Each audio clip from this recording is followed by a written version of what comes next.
Oh, yeah, it looks really good. So here's my about thing. Here's my little thing that's set up. Good afternoon. Welcome to 57th Street Books. And this afternoon, Patrick Lohier will be discussing his book, his novel, Radiant Night. Also joining us in conversation is Doug Seibo. A Q&A and a signing will follow the discussion. Thank you and welcome to 57th Street Books. We've just celebrated our 35th anniversary at this location.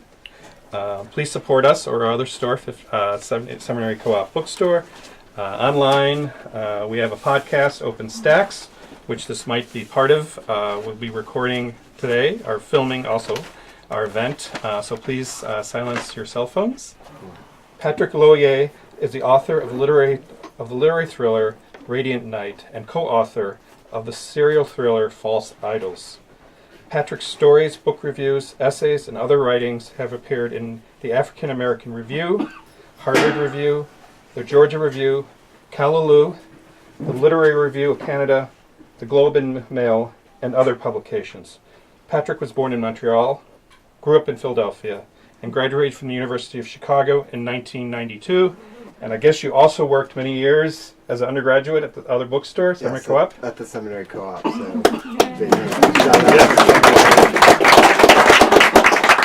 He was a long-time resident of Chicago before moving to Toronto in 2003. He's also alumnus of the Kadira Arts Residency Program in Sisters, Oregon. Patrick lives in Toronto and with his wife and 2 children. Douglas Seibold has been a writer, editor, and publishing professional in Chicago since 1986. He formed Agate Publishing in 2003.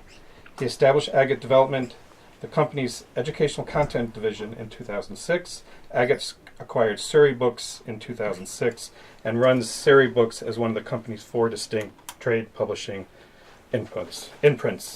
In 2012 and again in 2015, Agate was featured in Publishers Weekly as one of America's fastest growing small publishers. He lives in Evanston. Thank you. Let's welcome our guest this afternoon.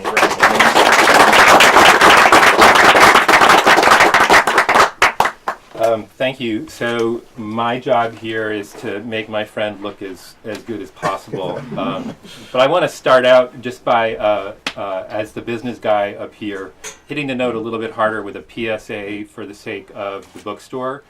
You are sitting in an institution that is probably one of the 3 or 4 greatest bookstores in the entire United States of America. And we are all here today as guests of the store, looking at it from the store's perspective, in the hopes that some of us might spend some money here. So I just want to encourage you, if you haven't picked up a copy of Radiant Night yet, to make sure that you get one today. If you've already got one, I hope you can find something else here that you can purchase. And if you ever find yourself walking past a bookstore with a little bit of time on your hands, please walk in. And please, even if it's just a stick of gum, spend a few cents, to help promote the health of our sort of literary and publishing ecosystem. I've got skin in that game, so I fully support that. And I'm very thankful to the bookstore, to 57th Street and Seminary Co-op for inviting me to be here, and for Doug for his partnership here today. So thank you. So we're going to talk for about 15 minutes. And then that'll be followed by Patrick reading a brief passage from Radiant Night. And then after that, we're hoping for about 25 minutes for sort of a general Q&A. So please make sure you have your questions sort of at the ready. I want to say a few brief words about the book. Marine Corporal Ludwig Mason is the only survivor of an explosion that reduces his military Humvee to a smoldering wreck in war-torn Fallujah. Back home on American soil, the 28-year-old Iraq War vet struggles through the traumatized booze and drug-addled aftermath. He fears that he's lost his family, his friends, and his last chance at anything when something like fate intervenes in the form of a mysterious stranger named Mrs. S. The old fortune teller tells Ludwig about an heirloom seized from her family by Nazis decades ago, a fabled tarot deck that has 23 major arcana cards instead of the customary 22. A deck that she believes is now located somewhere in Mobile, Alabama. Whatever it was that brought Ludwig to Mrs. S, be it chance or fate, now draws him into a hallucinatory odyssey fraught with arcane symbols, danger, and paranoia as he ventures to retrieve the missing tarot deck and, with any luck, a piece of his own lost soul.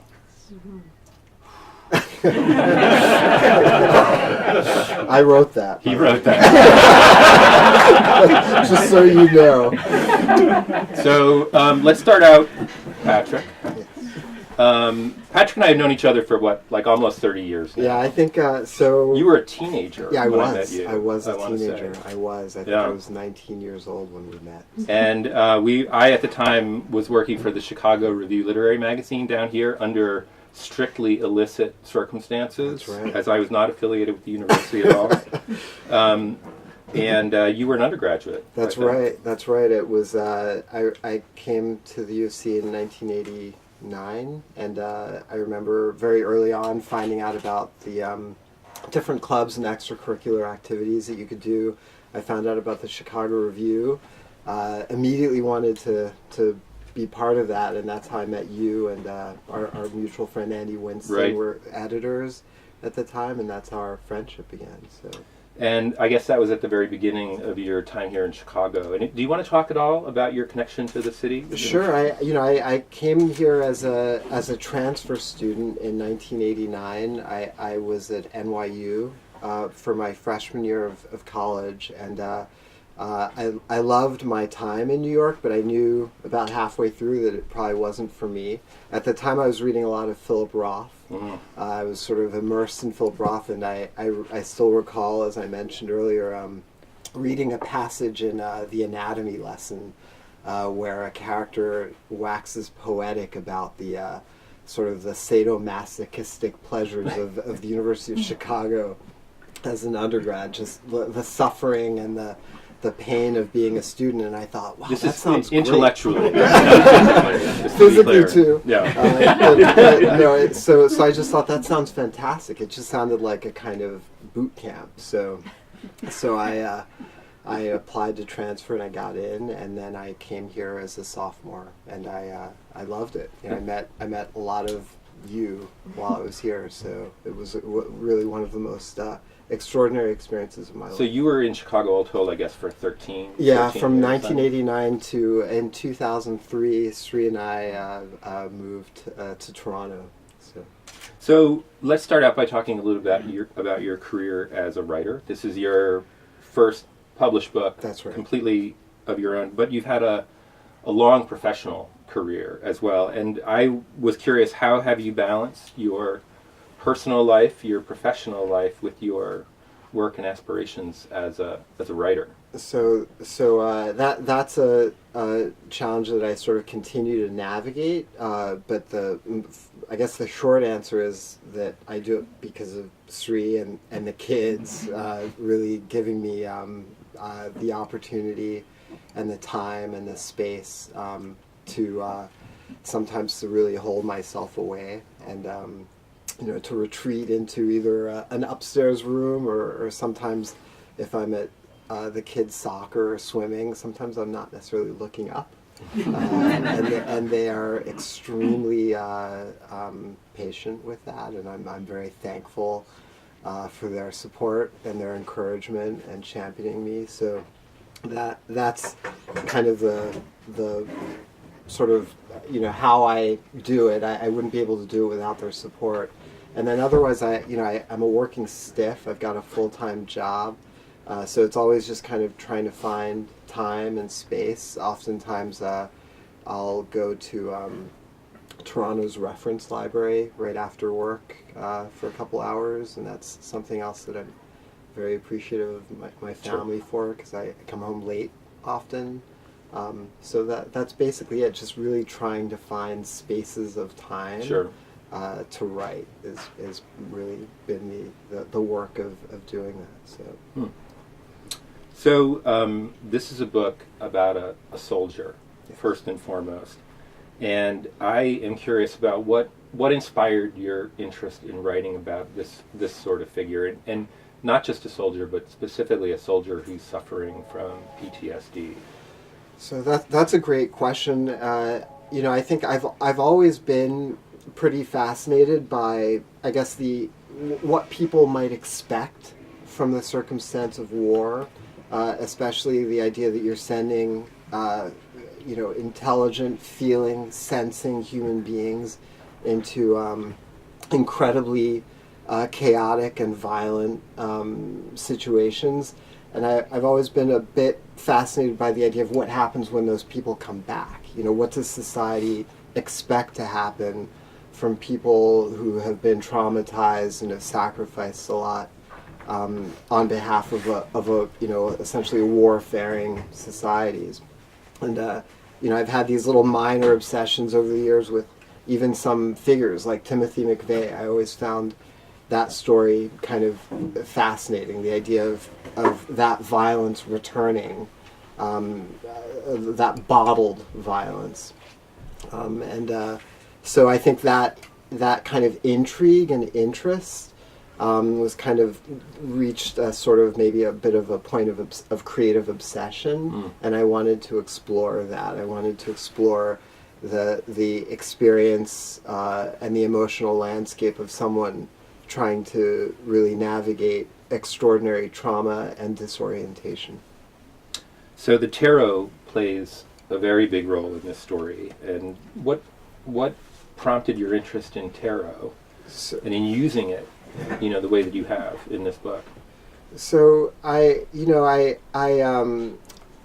wanted to. It's funny because Christian this morning in an exchange cited Eliot, T.S. Eliot, and there's a little bit of nod to that in terms of Mrs. S, the character who is this fortune teller in Eliot's work. Mm-hmm. So that's a nod to that, right? Mm-hmm. The reference to Mrs. S and to this fortune teller. But otherwise, I'm not particularly personally interested in the occult. So which might be bizarre because this is all covered with tarot cards. But I did want to explore something that I've actually also explored with some of the people in this room over years past, is things like the I Ching, which my friend Peter O'Leary introduced me to many years ago as undergrads, and the idea in the occult that that these things that purportedly tell you something, that at the end of the day, the device is about a kind of a system of choosing, a system of kind of almost categorizing the way forward, a way of just simply stepping back and saying, okay, if these are my options, what subconsciously, how can my subconscious inform my path forward? So I that aspect of the occult, or of sort of fortune telling, fascinates me, because I do think that there's something to that, in the same way that I think that a lot of work goes on in our minds while we sleep. Mm-hmm. So I wanted to give a kind of hopeful path for someone who is in the chaos of his own mind, and the tarot and the devices of the tarot allowed me to explore that. And I also wanted to literalize that idea that as a species, we're not necessarily playing with a full deck. The idea that something that we are flawed, we're kind of structurally flawed in terms of some of the choices we make, such as going to war. So that aspect was something I wanted to almost literalize. The idea of what's missing from us. Why are we so flawed? So both of these elements, the life of the soldier, especially one suffering PTSD, and the tarot are, I think it's fair to say, a little bit distant from your own personal lived experience. Talk a little bit about your writing process. In terms of how you wrote the book, how you researched these topics. Anything else you want to tell us about that process, and also about getting the book published? Great. Okay. So the book took me quite a while to write. I started really working on it in earnest soon after our son Sai was born. So he's 9, and I took through work I was able to get some time off. So I used some of that time to start working on the manuscript. It was the initial image was actually inspired by something that I had read many years ago, a biography of I can't remember his first name, but it was J.P. Morgan's grandnephew or nephew, who was a very generous benefactor to a lot of expatriate writers in the 1910s and 1920s. And he was one of these extremely wealthy young American men who volunteered for the ambulance service during World War I. And if I recall correctly, an ambulance that he was driving took a direct hit, and so people died, but he miraculously survived. And it really apparently changed his personality, which is why I think that was the inspiration for that biography. And he became very profligate. And he ended up giving a huge amount of his fortune away to a lot of pretty famous American artists. But anyway, so that image was the image that obsessed me. And that's what drove really the beginning of this thing, is the idea of someone going through a completely cataclysmic, seemingly impossible sort of traumatic event. And then over the years I just kept really making inroads and retreating. It was my process on this is something I do not want to repeat ever again, because it was just constant trial and error. I don't think at some point I might be interested in looking at some of the early drafts, but I don't think any of it is recognizable. To be honest, I think I would be shocked to see what some of the things that I had tried to do, and really over the years, I felt I started to feel good about finding my voice, which I don't think I had ever really found before. I wanted to do something that was sort of antic and had a lot of energy, and also was, for lack of a better word, thrilling to read, like something that you would not really want to put down. I was inspired by a Chabon essay where I'm sure you've read it because you've read everything, but there's an essay where he talks about that kind of controversial approach to fiction where you're kind of competing with popular culture. And that resonated for me, because I do think, at the end of the day, I'd rather someone pick up my book than a phone, or, Netflix. And so that, to me, is a real challenge to try to compete with the many things that are really calling for our attention. So that was one of really my strong efforts, was to try to make something that was very intense. And then in terms of getting it published, a few years ago, a friend of ours in Toronto, who's a very successful Canadian author named Lawrence Hill, who wrote the Book of Negroes, we've become friends almost as soon as we got there. We met and we've become friends. And a few years ago, he recommended The Sisters Brothers. I don't know if any of you have read that. Patrick DeWitt. He was like, I think you'd really like this. And I loved it. I thought it was great. And then I was reading the acknowledgments, and then he cited his agent. And at the time I was looking for an agent, so my approach to that sort of query was very different because I didn't really write a query letter. I mostly wrote just a fan letter to his client. I was just like, you represent this guy, I think he's great, and by the way, if you ever would consider me as a client, I'd love to work with you. And he said yes, so that was fantastic. And his name is Peter McGuigan. He's in New York. He's with Foundry. And then after that, he started, after a bit more of a process of revision, we started sending it out, and everyone said no. Just about, for a couple years, just about everyone said no. And then this publisher in LA, Adaptive, basically, this is how weird things can get, is that Peter's former assistant moved out to LA, he met a woman, and he fell in love, and he moved out there, and then he got this job with this place, and then he called me up, and he was just like, hey, we'd love to publish that, because he knew the manuscript. So that's how things can work sometimes. So that was great. More often than you might think. Exactly.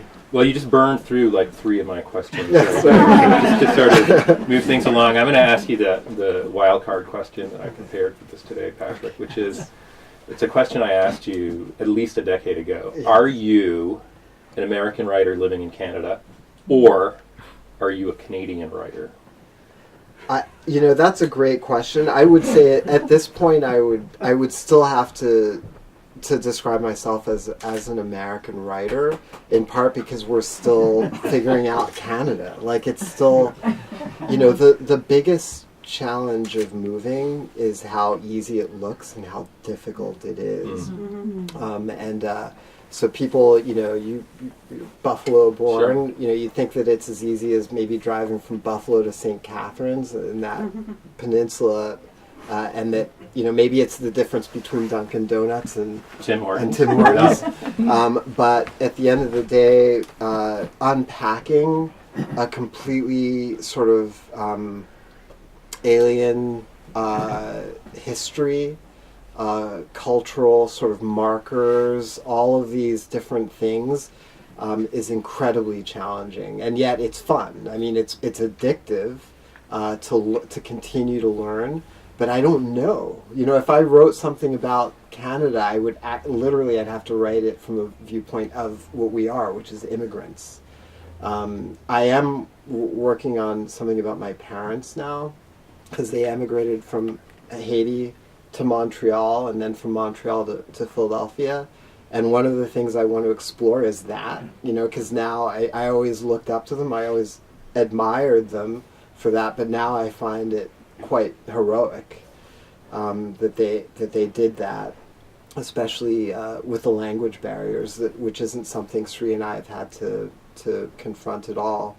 So it was easy for me to write about an American theme, about an American war, about Philadelphia, about New Orleans.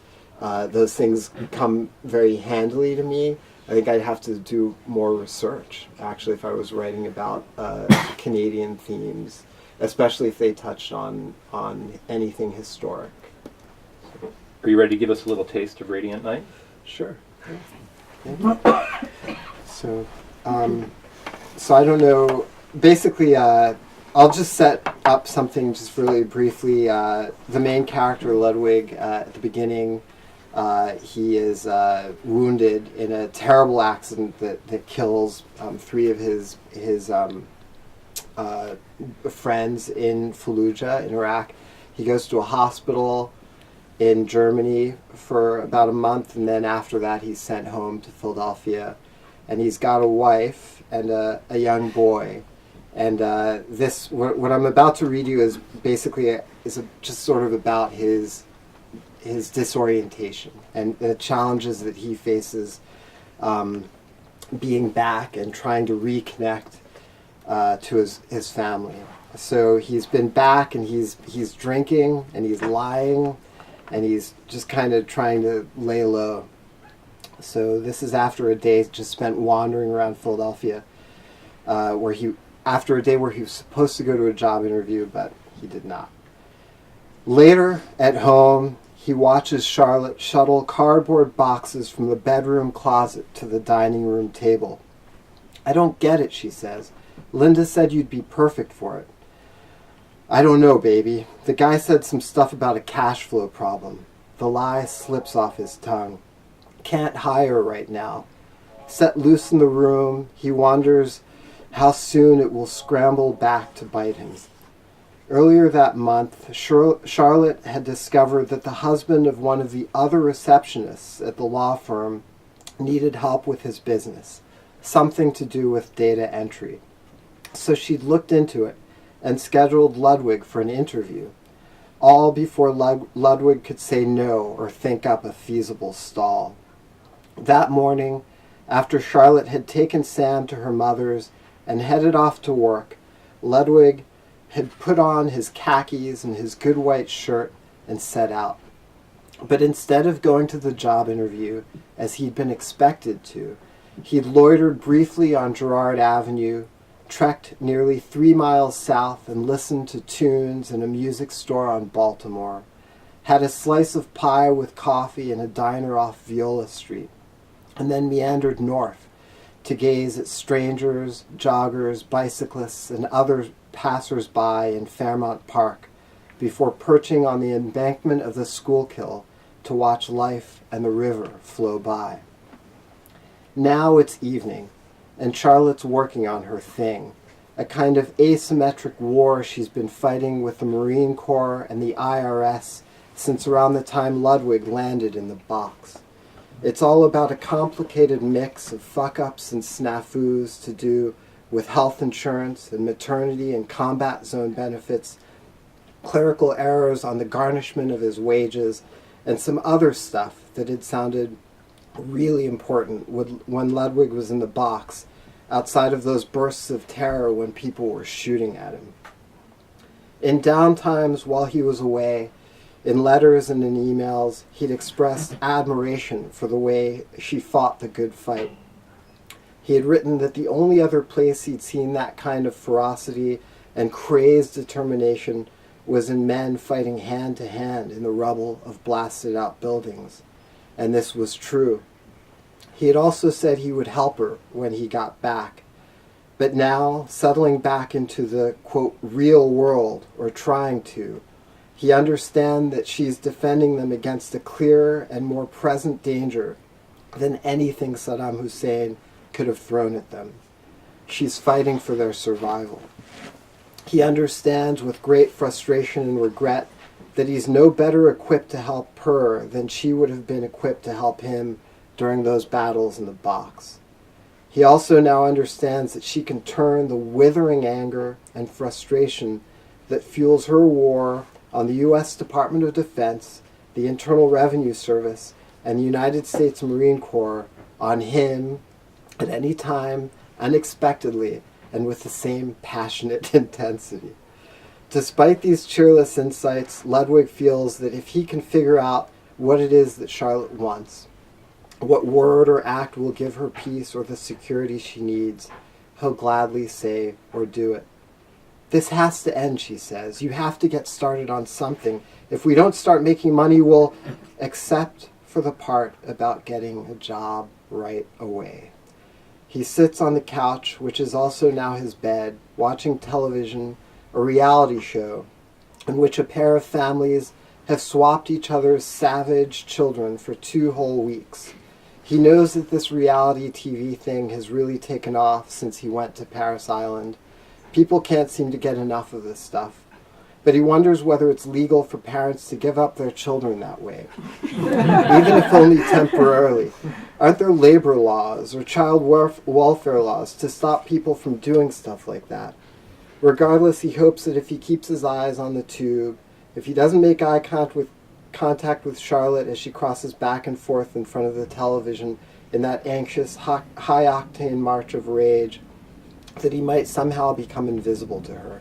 He might vanish, and she will find herself promoting the material and psychological benefits of gainful employment to an empty room. "That's $120, she continues, "but it's just for the daycare. That doesn't even include the meal plan. And then my mom says..." A plate of fried Vienna sausages, half-eaten, lies on the table in front of him. Beside it lies a piece of paper covered with doodles of the black sun. The kids on the TV, 2 boys, start to tear apart the living room. Their temporary father stands helpless, shouts at them to stop, but the boys leap over the furniture like baboons high on a cocktail of crack and methamphetamine. Ludwig, are you listening? Charlotte steps in front of the TV. I've got no intention of borrowing more money from my mom. You know we owe your Aunt Jeanette over $1,500. Ludwig, startled, cornered, tries to be useful. He shrugs. Well, at least your mom and my aunt won't charge us interest. What the? She stops, glares at him, confounded. Are you here? I'm not fucking joking. This isn't a fucking joke. You were gone forever and now you're barely here. There's nothing to show for it. We've got nothing. She shouts as she storms off. Ludwig winces because she's right. He is barely there, and he was gone a long, long time. Even though time over there in the box, it often felt like it had stretched and contracted like a rubber band. But at moments like this between them, he finds it best to simply disengage, keep his head down and lie low, and he does just that just then. Ludwig sits, half asleep on the couch, and watches as one of the children on the TV shatters an heirloom clock against the dining room floor.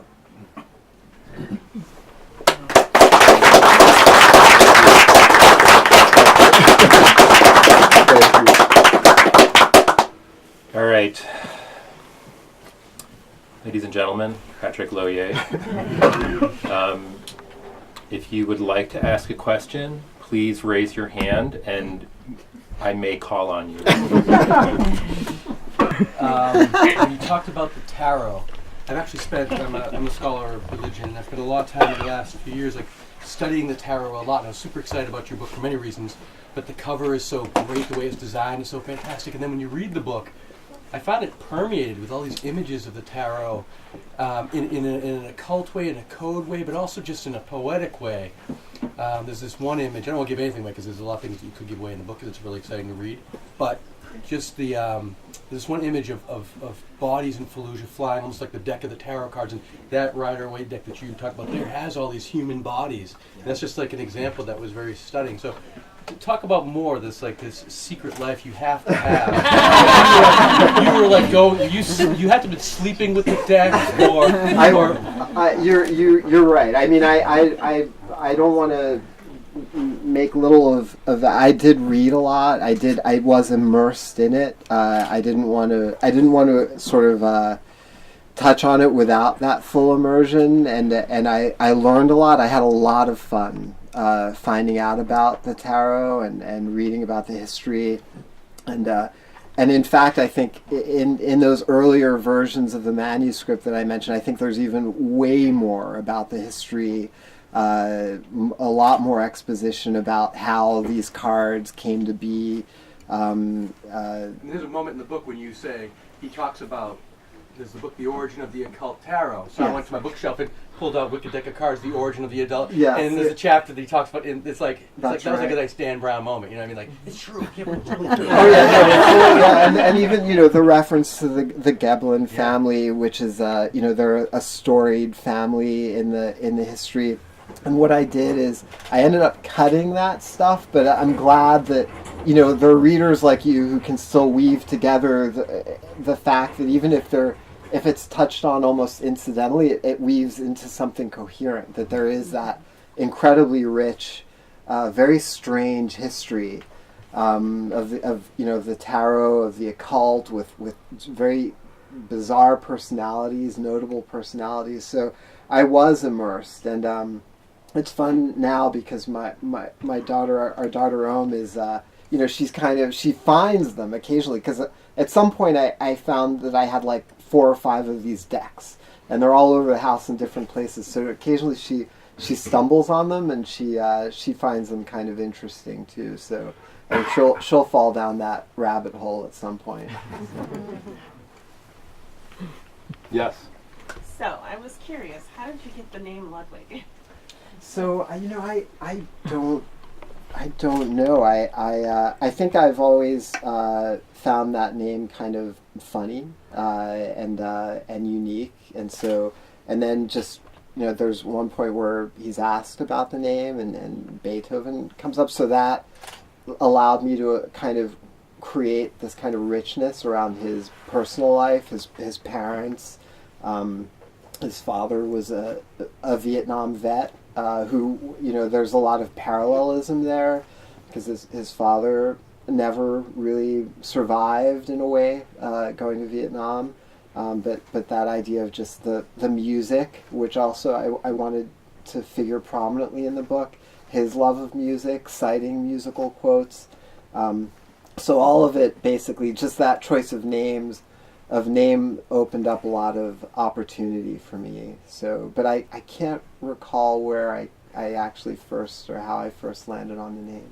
So you alluded to working on something right now related maybe to your parents' story. Yeah. What is it? Is it a memoir or a novel, or what are you doing? So I think this is the book that you've been asking for, Peter Lohier, for many years. So I just thought it would be fun to write about my family, and I don't know what it is. I don't know if it's fiction or nonfiction, but I thought it would be fun to explore the stories that my brother, I have an older brother who's 4 years older, the stories that we'd always heard about my parents emigrating separately from Haiti to Montreal, meeting in Montreal, moving to Philadelphia, their sort of trials and tribulations.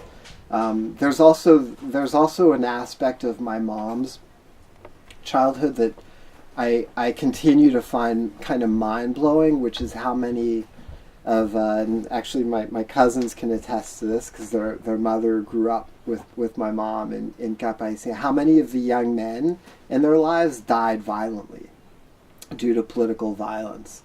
How many of the young men that they grew up with were killed by the Duvalier regime. So that's something that kind of was inspired when my mom was moving from Philadelphia to New York, and we were helping to pack up her stuff, and I found a book in French about the Duvalier era, and it had a lot of literally photos of men about to be executed.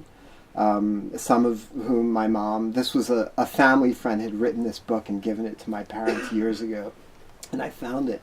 And my mom was able to name all these men who had died very violently, and I found that just sort of, I kind of knew that, but didn't really know it, and I just thought that's something I want to find out more about.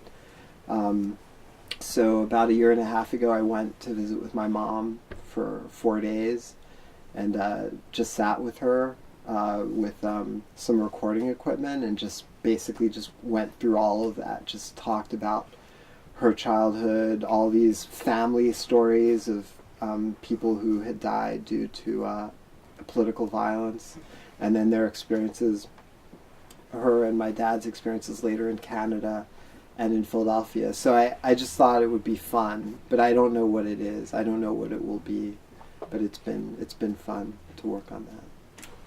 Yes? How did you get into the head of a veteran of war?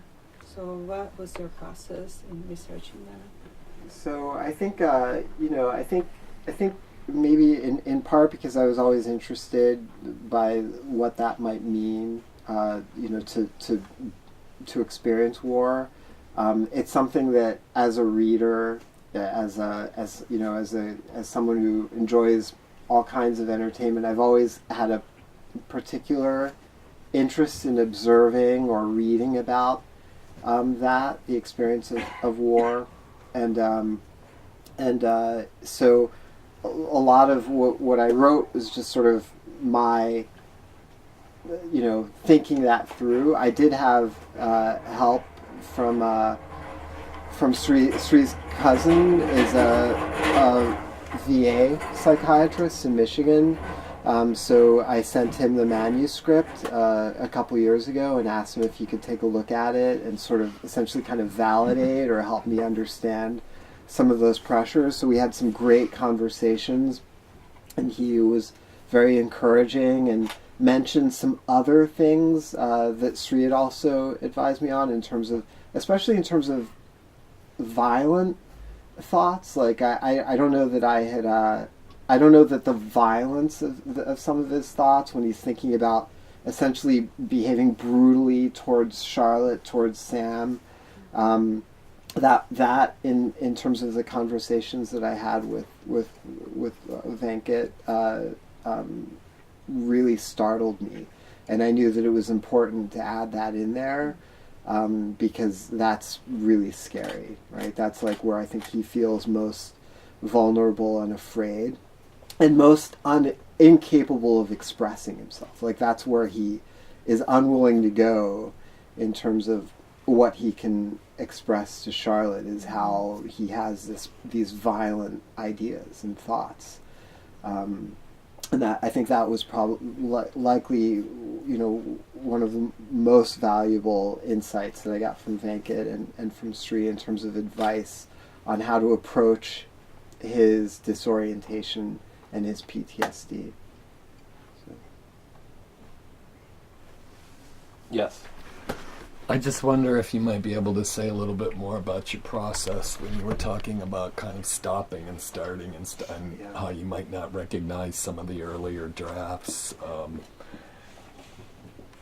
Does something come to mind that was a particular problem? Was it fleshing out plot? Was it fleshing out characters? Was it, I mean, I was even listening to what you wrote. I was wondering, you chose the present tense in that section you were reading. So I'm just curious to know a little bit more about your experience, I guess. Yeah, I learned a lot while writing this. Like I learned a lot about myself maybe that always happens, and maybe that's part of the fun. But I certainly felt like it was, that was my MFA right there. It was writing that and going through the trial and error. I revise a lot. I reread and revise, and really one of my sort of operative things is trying to write something that I would want to read, trying to get to a certain kind of fluidity and energy that I want the reader's experience to be. So those are some of the things that I went through. I also wanted to achieve a fairly consistent tone. And I still remember, I used to write, like years ago, I would write different words, like weird, strange, surreal. Like I would keep writing words, and differentiate between the words. Like, what's the difference between surreal and strange? Or what's the difference between dreamlike and surreal? Trying to fix on a kind of like, what's the wavelength? Like, what's the wavelength of this thing that I'm trying to do? And how far out of the bounds of that wavelength do things either become implausible, or do I, break the dream or break this sort of surreal? I was very lucky in terms of my my editors at Adaptive, because they very quickly sort of fixed. They knew what I was trying to do, and in terms of the notes and the editorial support that I got, it was really trying to keep me on that wavelength. It was sort of like, the things that I could do to sustain the energy and the mood that they knew that I was trying to achieve.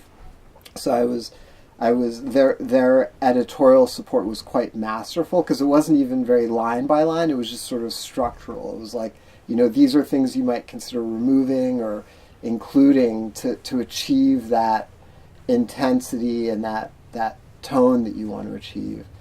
And all of it was just constant revision. I do not know how many versions of this thing I wrote, but it was a lot of just constant revision, constant rereading and revision, and constant rereading and revision. So I definitely, strongly feel that revision is a very important part of writing. So. Did you start it in the present tense, or was that something that you came to, and what were the challenges and the positive aspects of that? So I did not start in the present tense, and it was an important moment to switch to the present tense, and part of it had to do with the energy that I was trying to sustain. I think structurally, I've always, I think I'm a very slow learner. I think I'm always going to try to figure out how what tense, what person, all those things are things that I'm always, I don't have a lot of, I don't know if the word is confidence. Like I'm always going to try to struggle to figure out what's the best way to put the story. But when I landed on the first person, the present tense, it felt like it was right. Like it just felt right. Although it also felt, I was always a little bit nervous about it, but it felt as if it was right for the story. It's weird because it's 2004, 2005. So it's many years ago, but I wanted that sense of the immediacy of it because in many ways, my imagined readers would have remembered that time in a very immediate way. I think it was a pretty visceral time culturally, especially in the U.S. I still remember, that was the Kanye moment with Hurricane Katrina and just this sense of like, what the hell is going on? And I wanted that immediacy to come back, that sense that this had happened. Everything's so much more clear-cut and straightforward today. Yeah. It's funny because I still remember one thing about that moment was a phone conversation with my mom where she was very, very depressed and very sad, and she started to weep, and she was like, what's going on with this country? And to your point, I was just like, wow, things are, it's that seems like a long time ago. Yeah. So, yeah. I just want to follow up when you're talking about your process, because so it's this writing, rewriting, and then, how do you know when it's done? When do you push send? Like how does that happen? Yeah. Considering that like you always feel like I can never finish this. How was that process? How were you able to do that? Deadlines, driven by other people. So that helps a lot. Having somebody, my editor who is great. His name is Matt Wise. He was very. He was just like, this is an aspect of being professional, is letting go. So I think there's definitely a moment in terms of that 1,000th or however many times we're rereading it where you're like, I don't know what else to do. I don't have anything else that I can do. So that helps if you feel that you've come to your limit, but then also just getting to a point where it was like, okay, I've got to get this out there. I wanted to write a book. I want to write another book and another book. So with those commitments and ambitions, you realize that you've got to let go. But when when you finally were, because you had the deadline, you sent it. Did you feel like, okay, I feel good about this, or were you always just questioning yourself? I don't think I'll ever necessarily feel that super confident.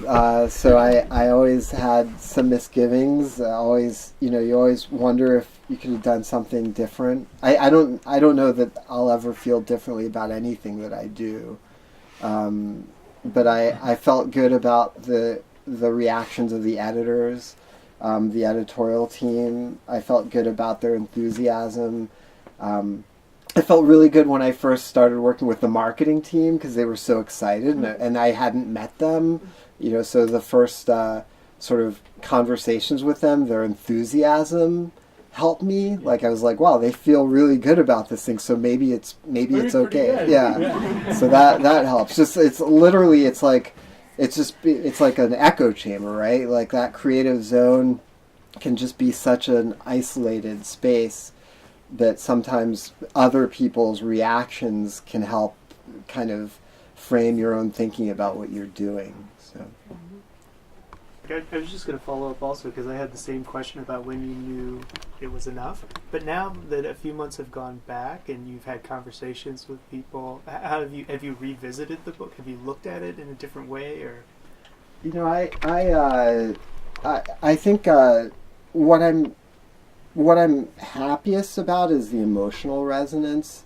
Like I wasn't surprised that when I first got copies of it that it felt kind of dead to me, which has always been my experience of anything I've written. Like when Doug and I first met, I think very soon after that I started writing stuff for the Chicago Reader. Trying to publish articles, and I remember that weird feeling when something gets published, where it just feels like it's dead, like it doesn't resonate anymore.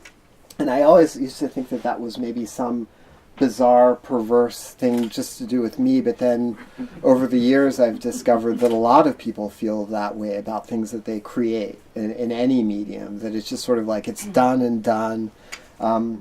So, like earlier in 2018, when False Idols came out, which is the book that I co-wrote, and we got copies in the mail, and and the kids were super excited, and and I just felt like, why does this feel so?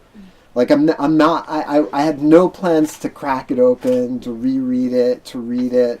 Same with this. I can't explain it, but hearing people describe sort of the way in which they feel emotionally about Ludwig and about sort of his vulnerability and his experiences is very, very moving to me. Like I that is incredibly reassuring to me and encouraging to me as a writer, and to some extent surprising. It just feels good to have people react that way to the story. So. Do you have more events planned after this one? I'm lining up some stuff in Toronto. I kind of, it's weird because, the book came out in September, and I busted my knee in August. I tore my patella tendon, and then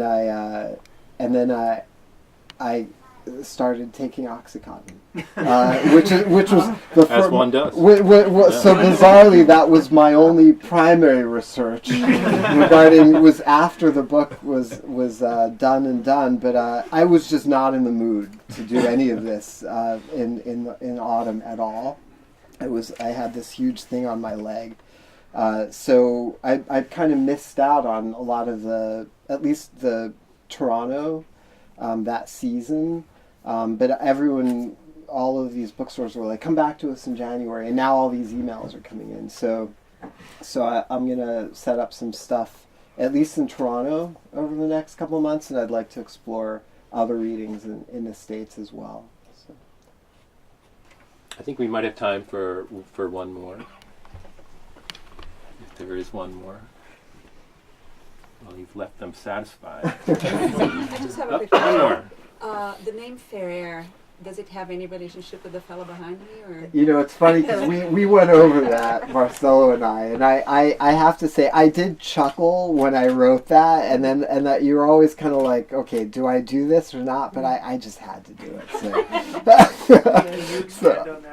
So Marcelo is Marcelo Ferrer.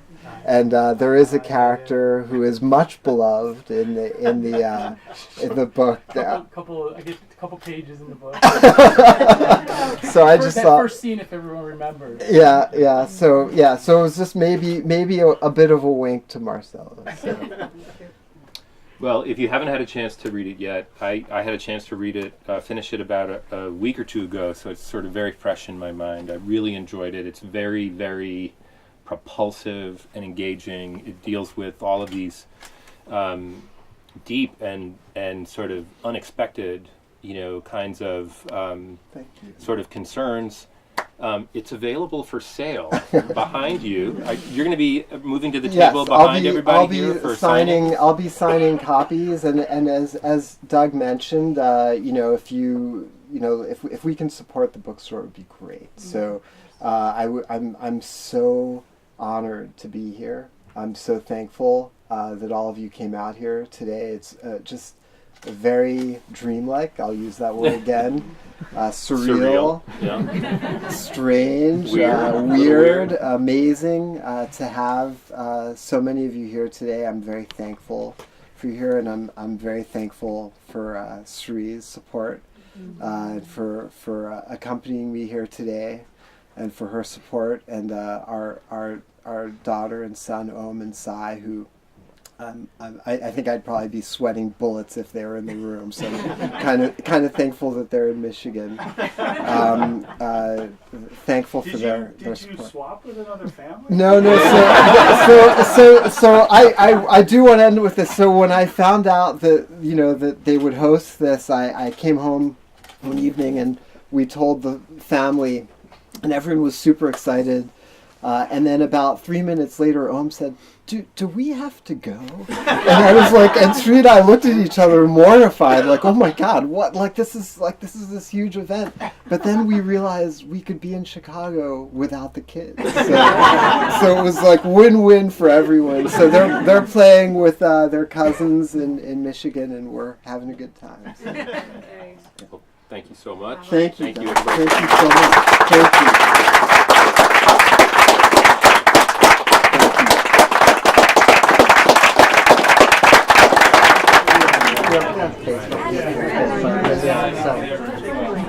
What are you doing here? No, I'm sure that part, the immigrant part with them. Thank you.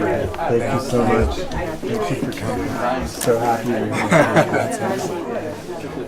Patrick. How are you? On my way to buy it, you're not buying for me.